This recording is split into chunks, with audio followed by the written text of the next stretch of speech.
So let's now focus on media freedom. As the world marks Press Freedom Day, East African journalists faced mounting hostility. Media experts warn of declines in media freedom at the regional level and reveal a level of hostility towards the media and contraction of civic space openly encouraged by leaders. And just this week, the Uganda Communications Commission directed the 6 television stations and 7 radio stations to suspend their producers and heads of news and programs, alleging that they breach standards by airing extremist or anarchic messages and inciting and misleading content by covering musician and politician Bobi Wine. Sure, so let's find out more. Sarah Kimani joins us from Nairobi. Sarah, a very good morning to you. What we've said paints a very bleak picture of East Africa's media landscape, but you, of course, being there, know more. Talk to us a little bit about it. Yeah, indeed, it's a beautiful morning here from Nairobi, World Press Freedom Day. And also, very interesting, it's also Johnson Baraza's birthday. Now, Johnson is the SABC East African cameraman for the last 20 years. Only befitting for us to start with a happy birthday message for him. Now, coming to your question, indeed, several human rights organizations are talking about a climate of fear that is spreading across the East African region when it comes to media freedom.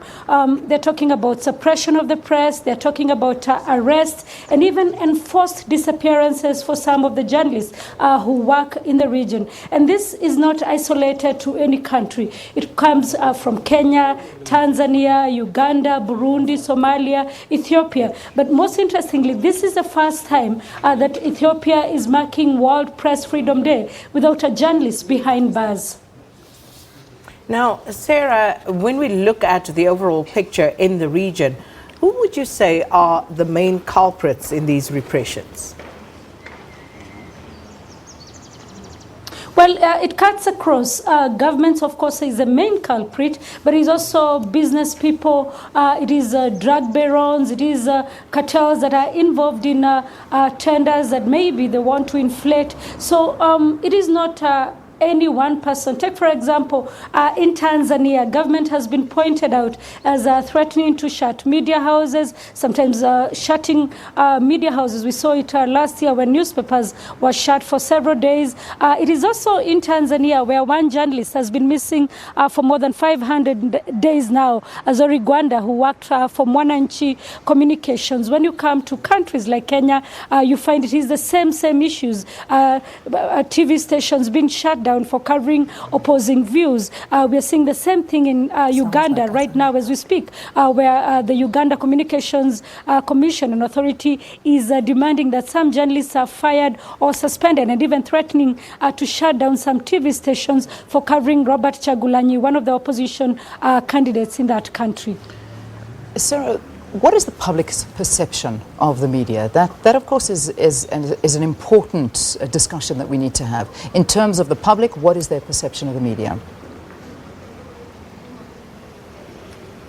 Interestingly, here in Kenya, the Media Council of Kenya has just published its yearly report on the media space and the place of the media in the country. And 84% of Kenyans said that they have a lot of trust in the media. And probably this is the reason why you see the clampdown on the media, because it remains as a voice of reason. It remains as a one source of truth. According to many viewers and many readers, they believe that they can still trust the media to tell them stories on corruption, to tell them on stories on public wastage, or just to go to them to be able to understand what is happening in each of the various countries.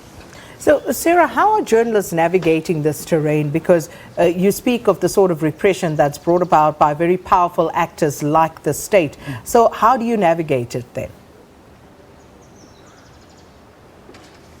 Well, we have the Kenya Editors Guild here in Kenya. We have the Kenya Union of Journalists. We have the Kenya Correspondents Association. And for those who work for the foreign media, there is a Foreign Correspondents Association of Kenya. So all these are always pushing back, ensuring that government does not overstep its mandate in terms of controlling the media. Now, the Media Council of Kenya is an oversight body whose main role is to assist in helping media houses to be able to self-regulate. And so there are all these self-regulations that are there, even though the government still keeps pushing. But also one space that has come to be very important is the social media scene. We're seeing a lot of journalists who may not be able to work in the mainstream media starting various platforms on social media that they have used to push for stories that would otherwise not be able to see the light of day in mainstream media due to the clampdown by the government.